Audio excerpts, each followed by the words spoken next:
Good morning, all of you. Today we are discuss about the relative motion, and this one is the last article of this chapter. Motion along a straight line. In last lecture, we have discussed about the graphical representations such as velocity time graph, position time graph, and I also give some homework to all students. Only 10-15 students send the homework on my number. Then most of the students don't send the homework. Then everything is note down. Don't worry what is going on. And some students also asking about the problem, because when I give the homework, then some students have the problem related to the graph, and today I also explain what is the problem and how we can find the solutions of this problem. And in same way, in last lecture I also explain the problem of the one students, that is the instantaneous velocity. I think everyone is got how we can explain the instantaneous velocity. Now firstly we discuss about the today relative velocity. As we know that for the discussion of the relative velocity की discussion करने से पहले, इससे पहले जो हमने पढ़ा है, for example if any object is moving along a straight line from A to B, A से बी पे जा रहा है, उस and it cover some velocity होगी इसकी, and also cover some distance, उसने कुछ डिस्टेंस भी ट्रेवल किया होगा जो हमने डिस्कस किया. Then in simple way we can calculate the time taken from A to B, उसका हम टाइम कैलकुलेट कर लेते थे, और वो था S upon V in a simple term if an single object is moving. But here the problem, what is the meaning of the relative? When we start this chapter, then we explain the two terms. One is the rest, one is the motion, and you can also apply the same things. Rest and motion both are relative to each other. If you remember that term, I also explain the term, and this term rest and motion both are relative to each other. How? As you can see, if a train is moving but we are sitting in a train, when we are sitting in a train, then what will we feel? We feel like that rest. But train is moving, then you can say rest and motion both are relative. But here we are discuss about the relative motion. For a single object is moving, then we can calculate a time in very simple form, distance upon velocity equal to time. But definition को define करने से पहले हम discuss करेंगे relative velocity होती क्या है. If we consider the two objects, एक ऑब्जेक्ट मैंने कंसीडर किया ए, या you can say any object. For example we consider the two buses. एक बस है ए, उसकी जो स्पीड है वो कितनी है, 10 मीटर पर सेकेंड है, एंड जो दूसरी बस है उसकी स्पीड है 6 मीटर पर सेकेंड. जो दोनों के बीच का डिस्टेंस है वो है 40 metre.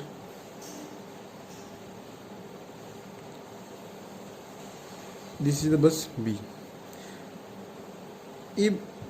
If this bus A and B, अगर इस ए बस को बी तक पहुंचना है तो इसमें कितना डिस्टेंस ट्रेवल करना पड़ेगा, 40. बट कितने टाइम में करना पड़ेगा, इसका हम टाइम कैलकुलेट कर सकते हैं, because you know that time equal to S upon T होता है. एस कितना है, 40, तो 40 अपॉन 10 इक्वल टू 4 सेकेंड में. But this object is also, this bus is also moving, and इसकी स्पीड कितनी है, 6 मीटर पर सेकेंड. तो जितने ये 4 सेकेंड में यहाँ जाएगी, तब तक ये ऑब्जेक्ट यहाँ से यहाँ चला जाएगा.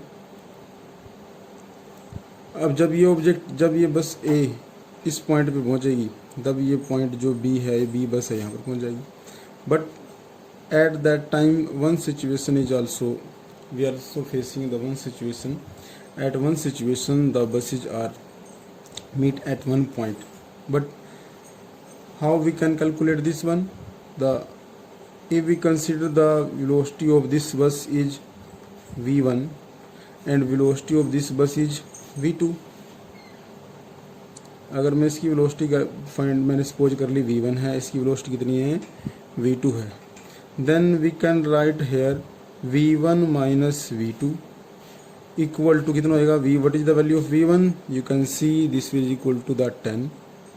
v1 की वैल्यू कितनी है 6 है, तो कितना आ गया 4 मीटर पर सेकेंड. अब दोनों के वेलोसिटी का डिफरेंस हमने कैलकुलेट कर लिया. Then we can calculate the time equal to कितना होता है टाइम इक्वल टू कितना होता है वेलोसिटी अपॉन टाइम. और you can write here v1 minus v2 distance s upon v1 minus v2. Distance कितना है 40, वेलोसिटी कितनी है 4, तो कितना आ गया 10 मीटर पर सेकंड. जब इसकी ऑब्जेक्ट की वेलोसिटी से 10 मीटर पर सेकंड होएगी 10 second time we find the value of the time equal to 10 second. तो 10 सेकंड में यहाँ पर पहली जो वेलोसिटी हमने टाइम कैलकुलेट किया था 4 सेकंड था. अगर दोनों की वेलोसिटी का डिफरेंस कैलकुलेट करें तो टाइम कितना आएगा 10 सेकंड. 10 सेकंड पे ये दोनों एक पॉइंट पे मीट कर जाएंगे. Then the question is right how we can define the relative velocity from this example. For that we also consider the another example that we a respect to VB. This is the symbolic form of the relative velocity. The relative velocity of the object A with respect to object B. VAB जो है वो relative velocity है object A की with respect to object B. But for the discussion of this one, we have discussed about the definition of the relative velocity. अब जो हमने VA लिखा है, जो इसमें you can see there are the two buses A और B. ये पहली बस ए है, अगर हम इसके रिस्पेक्ट टू में बी में कैलकुलेट कर रहे हैं तो उसको हम बोलेंगे उस ऑब्जेक्ट की रिलेटिव वेलोसिटी. देन डेफिनेशन समझ लो क्या है. डेफिनेशन है relative velocity of an object. Relative velocity of an object B, you can say here B with respect to the object A when both are in motion, दोनों motion में थे. I again repeat, the relative velocity of object B with respect to the object A when both are in motion is a time rate of change of position of with object B with respect to the object A. This is the definition of the relative velocity. अब कैसे? अब मैंने आपको बोला जो VAB है ये velocity को हमने क्या करना है. इसमें दो कंडीशन होती है. इसमें रिलेटिव वेलोसिटी हमेशा दो ऑब्जेक्ट में होगी A और B, या you can say I already explain to buses A और B. यहाँ पर A बस है, एक बस B है. अब जब VAB होगी दोनों में एक कंडीशन होगी जरूरी. एक ऑब्जेक्ट तो मूव होगा, ये तो मूव कर रहा है. दूसरा होगा रेस्ट पे, या जो ऑब्जर्वर होता है जो उसको ऑब्जर्व कर रहा है. तो जो भी ऑब्जर्वर होएगा उसको हम लिखेंगे with respect to B. Then you can write here relative velocity of object A, you can write also bus A with respect to object B. जिसके विद रिस्पेक्ट में लिखेंगे वो हमेशा ऑब्जर्वर होएगा, वो ऑब्जर्व कर रहा है. और जो स्टार्टिंग में होएगा वो क्या कर रहा है, मूव कर रहा है. तो अब इसको हम इस फॉर्म में लिखते हैं VAB. अगर उल्टा होता है ऐसे VBA. अब इसमें ऑब्जर्वर कौन है, ये ऑब्जर्व कर रहा है, ये ऑब्जेक्ट मूव कर रहा है. Then you can say the relative velocity of object B with respect to A. For example जैसे एक ट्रेन मूव कर रही है. When a train is moving, तो जो ट्रेन में पैसेंजर बैठा है और एक बाहर पैसेंजर खड़ा कि स्टेशन पे वेट कर रहा है ट्रेन का, तो दोनों में कंडीशन क्या है. एक तो ऑब्जर्वर है जो बाहर खड़ा है, ऑब्जर्वर जो अंदर बैठा है वो क्या है रेस्ट पे है। तो एक ऑब्जेक्ट मूव कर रहा है, मीन्स ट्रेन मूव कर रही है, पैसेंजर सीटिंग पे है। तो B A, V B A, तो you can say relative velocity of object B with respect to object A. ऐसे ही हम अलग अलग ऑब्जेक्ट की वेलोसिटी को डिफाइन कर सकते हैं। उसके बाद इसी में ही another example, if we want to calculate the velocity, relative velocity of object A with respect to the object B, then we can write here VA minus VB। हम इसको ऐसे कैलकुलेट कर सकते हैं। अगर ये टर्म होती है relative velocity of object B with respect to A, तब आपकी रिलेटिव वेलोसिटी का आंसर किया जाता VB minus VA। Then in the same difference of both we can calculate the velocity of object A with respect to the object B। ऐसे ही B के respect में A की calculate कर लेंगे और A के रिस्पेक्ट में B की कैलकुलेट कर लेंगे। इसको हम बोलेंगे relative velocity of object A with respect to B। इसको बोलेंगे relative velocity of object B with respect to A। अब इसमें आता है एक साइन कन्वेंशन। साइन कन्वेंशंस क्या होती है? फॉर एग्जाम्पल, इसके लिए मैं एग्जाम्पल कंसिडर करता हूँ। An object is moving in right direction, the object का नाम मैंने दे दिया ए।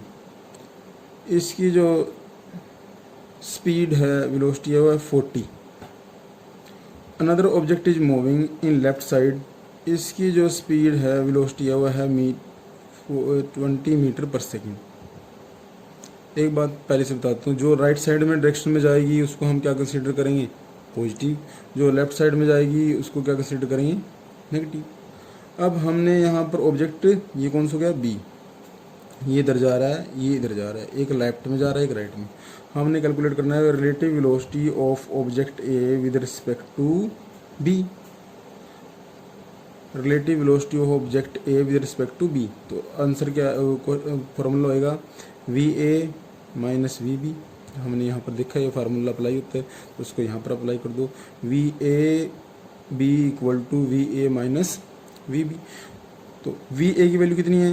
40 माइनस, ये माइनस यहाँ पर है माइनस, और ऑब्जेक्ट बी की वेलोसिटी कितनी है? 20। बट ये अपोजिट डायरेक्शन में है, लेफ्ट साइड में है। लेफ्ट साइड में हम क्या लेंगे? नेगेटिव। तो यहाँ पर क्या जाएगा? माइनस 20। तो कितना हो गए? 40 प्लस 20, 40 प्लस 20 इक्वल टू कितना आ गया? 60 मीटर पर सेकेंड। तो जो दोनों ऑब्जेक्ट की रिलेटिव वेलोसिटी है, relative velocity of object A with respect to object B, वो कितनी है? 60 metre per second. Another example consider करें। दो ऑब्जेक्ट हैं, एक की वेलोसिटी कितनी है? 40, एक की ऑब्जेक्ट कितनी है? 30 metre per second. The name is a, इसका कितना है? बी। दोनों की सेम डायरेक्शन है, एक ही डायरेक्शन में जा रहे हैं। Then how we can find the relative velocity of A with respect to B? तो आंसर आएगा V A minus V B equal to, what is the value of V A? 40 minus 30 equal to 10 meter per second. अब इसी term को उल्टा कर दें हम। अगर मैं कहूँ आपको V B minus V A calculate करना है, तो फार्मूला क्या मिल जाएगा? V B minus V A. Then we can calculate V B, what is the value of V B? 30 minus 40 equal to minus 10 meter per second. Object A के with respect to object B में, means जब हम relative velocity calculate कर रहे थे object A की with respect to B, means B observer था यहाँ पर, और आपकी वेलोसिटी कितनी आई थी? 10 मीटर पर सेकेंड। तो ये राइट डायरेक्शन में जाएगी 10 मीटर पर सेकेंड से। अगर बी के विद रिस्पेक्ट टू में ए की कैलकुलेट कर रहे हैं, मीन्स अब ए क्या हुआ? ए ऑब्जर्वर हो गया और बी क्या कर रहा है? मूव कर रहा है। तब उस केस में क्या जाएगा? V B minus V A 30 minus 40 equal to minus 10। ये किस डायरेक्शन में जाएगा? लेफ्ट डायरेक्शन में जाएगा। In same terms we also calculate the another numerical problems. You can also try the another numerical problem, and I also give an example from your book, and I told this numerical problem, two trains, listen everyone, this one is also numerical problem on the basis of relative velocity. Two trains 120 meters and 80 meters in length are running in opposite direction with a velocity of 42 kilometre per hour. दो trains हैं, एक को हम मान लेते हैं train ए, एक को मान लिया मैंने ट्रेन बी. जो ट्रेन ए है इसकी लेंथ कितनी है 120, ये गिवन है क्वेश्चन में, और दूसरी कितनी है 80 मीटर. जो ट्रेन ए है उसकी जो वेलोसिटी है वो कितनी है 42 किलोमीटर पर आवर, और जो ट्रेन बी है ये इसके अपोजिट जा रही है, इसकी वेलोसिटी कितनी है 30 किलोमीटर पर आवर. दो ट्रेन हैं, एक की लेंथ 120 है, एक की 80 है, एक की स्पीड 42 है, एक की स्पीड कितनी है 30 किलोमीटर पर आवर. दोनों किलोमीटर पर आवर में गिवन है. In what time means the examiner ask from you, in what time they will be completely cross each other. जब वो एक ट्रेन ऐसे जा रही है, एक इसके अपोजिट जा रही है, कब ऐसा टाइम आएगा वो एक दोनों को क्रॉस करेंगी, वो टाइम हमने कैलकुलेट करना है. तो सबसे पहले हमने क्या फाइंड करना है रिलेटिव वेलोसिटी.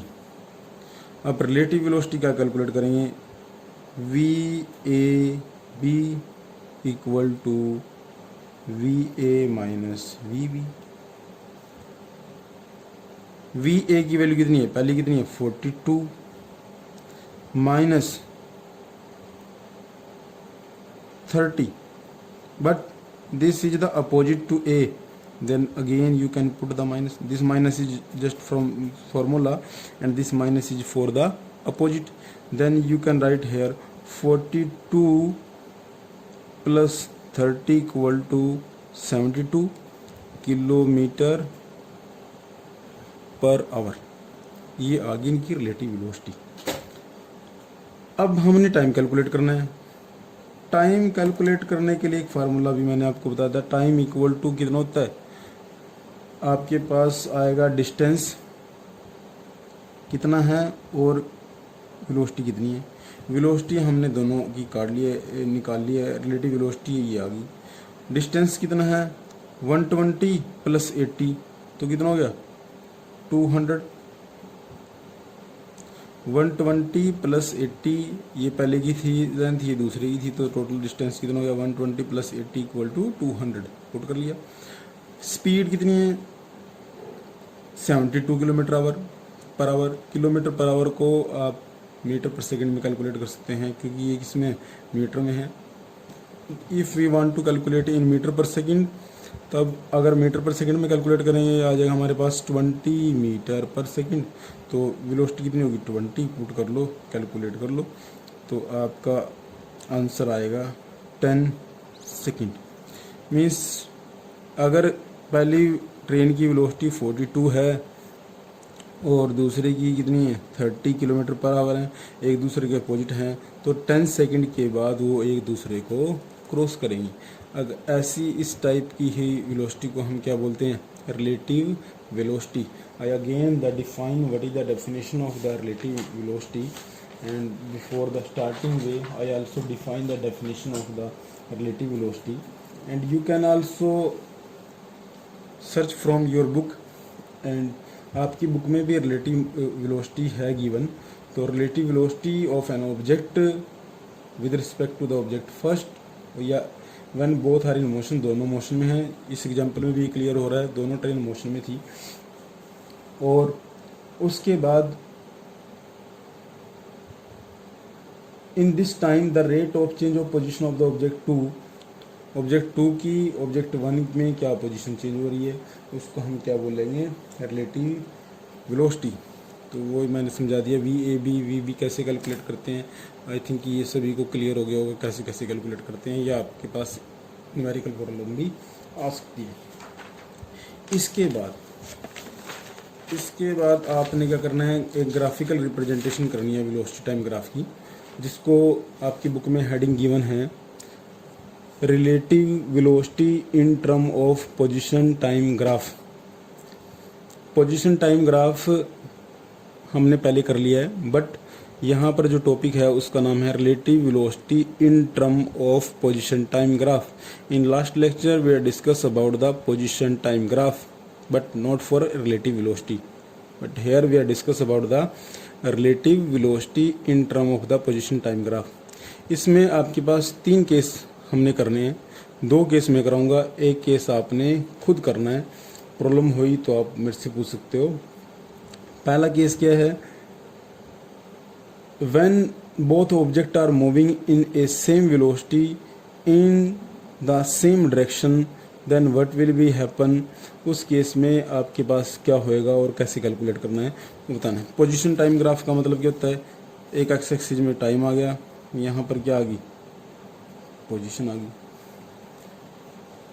एक टर्म मैं आपको बता दूं पहले से ही, अगर कोई ऑब्जेक्ट है वो मूव कर रहा है 10 मीटर पर सेकंड से, और इसको यहाँ से मैं खड़े होकर, ये कोई पॉइंट ए है, ये ऑब्जर्वर ए है, ये उसको ऑब्जर्व कर रहा है, तो इसकी रिलेटिव वेलोसिटी क्या होगी। ये ऑब्जेक्ट है जो मूव कर रहा है 10 मीटर पर सेकंड से, इस ऑब्जेक्ट का नाम हमने दे दिया, फॉर एग्जांपल ए दे दूं, और ये ऑब्जर्वर है जो बी है, यहाँ पर ऑब्जर्व कर रहा है। तो इसके विद रिस्पेक्ट टू में इसकी वेलोसिटी कितनी होगी, तो इसको हम क्या लिखेंगे, V A B, V A minus V B. V A की वेलोसिटी कितनी है, मैं बोल रहा हूँ 10 है। वी बी जो ऑब्जर्वर देख रहा है, जो ऑब्जर्व कर रहा है, मीन्स ये रेस्ट पे स्टेशनरी है, इसकी वेलोसिटी कितनी हुई 0, तो 10 माइनस 0 इक्वल टू कितना आ गया 10 मीटर पर सेकेंड। तो इसकी रिलेटिव वेलोसिटी कितनी होगी 10 मीटर पर सेकेंड। अगर ये सिचुएशन हो, ये जो ऑब्जर्वर यहाँ था वो यहीं आ गया, इस ऑब्जर्वर जो ऑब्जेक्ट मूव कर रहा था, इसकी वेलोसिटी कितनी थी 10 मीटर पर सेकेंड। जब ऑब्जर्वर यहाँ आ गया था, इसकी वेलोसिटी भी कितनी होगी 10 मीटर पर सेकेंड। तो रिलेटिव वेलोसिटी कितनी होगी, तब आपका आंसर आएगा V A minus V B equal to V A minus V B. उस केस में कितना आएगा 10 माइनस 10 इक्वल टू कितना हो गया 0। तब उस केस में दोनों की रिलेटिव वेलोसिटी कितनी है 0। Then for the same discussion we can apply here, when two objects moving with a same velocity in same direction then उस कंडीशन में क्या होता है V A equal to V B हो जाएगा। सेम डायरेक्शन है, सेम वेलोसिटी है, तो वी ए इक्वल टू क्या हो जाएगा V B. Then you can apply hair,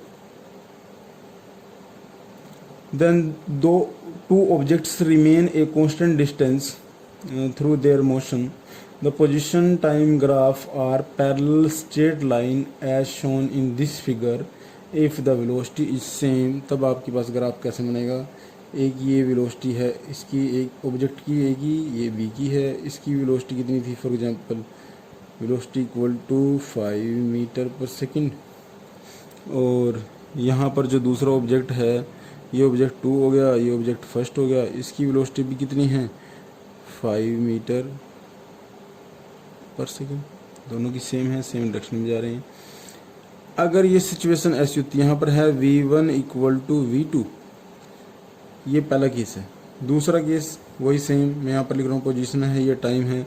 अगर ये सिचुएशन होती v2 ग्रेटर देन v1, मतलब कि जो ऑब्जेक्ट 2 है उसकी वेलोसिटी कितनी है, ज़्यादा है पहले के कंपैरिजन से, तब उस केस में आपके पास क्या आ जाएगा, इसमें ग्राफ में ये ऑब्जेक्ट 1 है 1 और ऑब्जेक्ट 2 ऐसे आ जाएगा, ये ऑब्जेक्ट 2 है। तो थर्ड केस क्या होएगा, ये पहला केस है, ये पहला केस है, ये दूसरा है। थर्ड केस में क्या जाएगा, थर्ड केस में आपके पास आएगा v2 less than v1। Graph कैसा बनेगा वो आपने फाइंड करना, ये होमवर्क आप लोगों के लिए। इसके बाद एक the one students also asking the one problem in last lecture related to the last lecture, and this is the problem, the asking about how we can draw this graph. Examiner ask from you like that the draw a velocity time graph draw a velocity time graph represent the both projected upward with initial velocity u. The velocity decrease with a time uniformly. देखो ये velocity time graph बनाना है, पहली बात तो ये velocity और time बना लो। फिर के ऑब्जेक्ट के अगर स्टार्टिंग में इसकी वेलोसिटी कितनी है, u है, उसके बाद वो यूनिफॉर्मली कंटिन्यूसली डिक्रीज हो रहा है। ये लाइन जो रिप्रेजेंट कर रही है वो कंटिन्यूसली डिक्रीज हो रहा है। डिक्रीज होने के बाद इसमें बोला है एक ऐसा पॉइंट आएगा जीरो हो जाएगा, इस पॉइंट पे क्या हो गया, जीरो हो गया, फिर बाद में क्या हो जाएगा, नेगेटिव हो जाएगा। तो we can draw the graph like that. ये ग्राफ की प्रॉब्लम, ये भी एक ग्राफ है। इस ग्राफ में क्या है, आपने एक वेलोसिटी टाइम ग्राफ को रिप्रेजेंट करना है और इस वेलोसिटी टाइम ग्राफ की रिप्रेजेंटेशन में आपने डिफरेंट एरिया में ये ग्राफ को, means area will be change, area change होता रहे कंटिन्यूसली, तो उसमें आपने वेलोसिटी टाइम ग्राफ रिप्रेजेंट करना है। Means the examiner ask like that a body moving with a variable velocity between the velocity time graph and area between the velocity and time graph and the time axis will be changed with a distance। तब उस situation में आपके पास ऐसा graph बनेगा। ये देखो continuously यहाँ पर आपके पास ये क्या आ जाएगा, if we want to calculate the displacement, तब क्या आएगा, एरिया ऑफ, ये पहला एरिया हो गया, minus area 2 plus area 3, but distance में क्या हो जाएगा, 1 2 प्लस 3, तीनों का निकल जाएगा, सिंपल है। One problem is also asking, and the problem is that this one. If a ball is thrown in upward direction, then this ball is going in upward direction, but at one point this will be stay for few seconds, and after that this ball is continuously decrease, and at last this ball is reach at the ground, and velocity of this object becomes, या speed becomes 0। Then तब speed time graph क्या होगा, देखो object यहाँ से गया, ball आपने draw की, एक मैक्सिमम पॉइंट पे पहुँच गई, फिर कंटिन्यूसली यूनिफॉर्मली डिक्रीज हुआ, यूनिफॉर्मली इंक्रीज हुआ, स्टे किया, फिर यूनिफॉर्मली डिक्रीज हो गया, जीरो हो गया। तो आप ऐसे ग्राफ रिप्रेजेंट कर सकते हो। ऐसे बहुत सारे ग्राफ हैं, कुछ स्टूडेंट्स ने ट्राई किया, कुछ तो बिल्कुल भी काम नहीं कर रहे हैं, कुछ स्टूडेंट्स ने ट्राई किया है। तीसरा, जब कोई, जैसे आज जो प्रॉब्लम पूछी, मुझे प्रॉब्लम फेस हो रही है बार बार, जैसे आप में से किस स्टूडेंट्स ने प्रॉब्लम पूछी थी, तो इसको मैं अलग से एक ट्यूटोरियल चैनल पे डालूँ, अपलोड कर दूंगा, उसको मैं ट्यूटोरियल नाम दूंगा। जैसे लास्ट टाइम कुछ बच्चों ने पूछा था इंस्टेंटेनियस स्पीड की होती है, कुछ को पता है कुछ को नहीं पता होता है, तो इससे क्या होगा, मैं इसको आपके जो चैनल बना हुआ है उस चैनल पे ट्यूटोरियल प्रॉब्लम डाल दिया करूँगा, जिसकी जो प्रॉब्लम होगी, ताकि सभी स्टूडेंट्स देख सकें। और दूसरा, जो चैनल है उसको सब्सक्राइब कर लो, ताकि आपके पास जो भी वीडियो डले वो साथ के साथ नोटिफिकेशन आ जाए, हमने ये डाला हुआ है। एक, वैसे तो मैंने कल एक वीडियो को अपलोड करनी थी, और जैसे हमने जो डिस्कस किया था इक्वेशन ऑफ मोशन, वो मैंने आपको दो मेथड से कराया, एक तो काइनेमेटिक इक्वेशन से कराया और दूसरा मैंने कराया ग्राफिकल मेथड से। एक मेथड और है, और वो मेथड मैंने आपको कैलकुलस मेथड या रूलर मेथड है वो मैंने नहीं कराया, क्योंकि उसमें पहली तो बात वो आपके सिलेबस में नहीं है, क्योंकि मैं सिलेबस की जो CBSE में सिलेबस है उसके अकॉर्डिंग ही आपका सिलेबस करा रहा हूँ। और दूसरा, उसमें एक टर्म इंटीग्रेशन और डिफरेंशियल जो आपकी इसमें यूज होएगी, अगर आप सभी के पास बुक है तो बुक के स्टार्टिंग में एक चैप्टर गिवन है, and the name of this chapter is mathematical tools. Mathematical tools है, उस मैथमेटिकल टूल्स में आपके पास जो आपने फॉर्मूले यूज किए हैं अप टू 10th तक जितने फार्मूले यूज किए हैं सब हैं उसमें, एक बार उसको रिवाइज कर लेना। उसमें से दो प्रॉब्लम ऐसी हैं जो आपको नहीं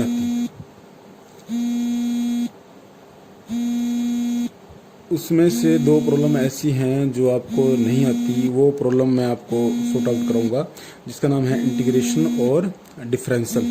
इन 1 or 2 या 3 days, between the 2-3 days I will be explain how we can use the integration and differential। तो यहाँ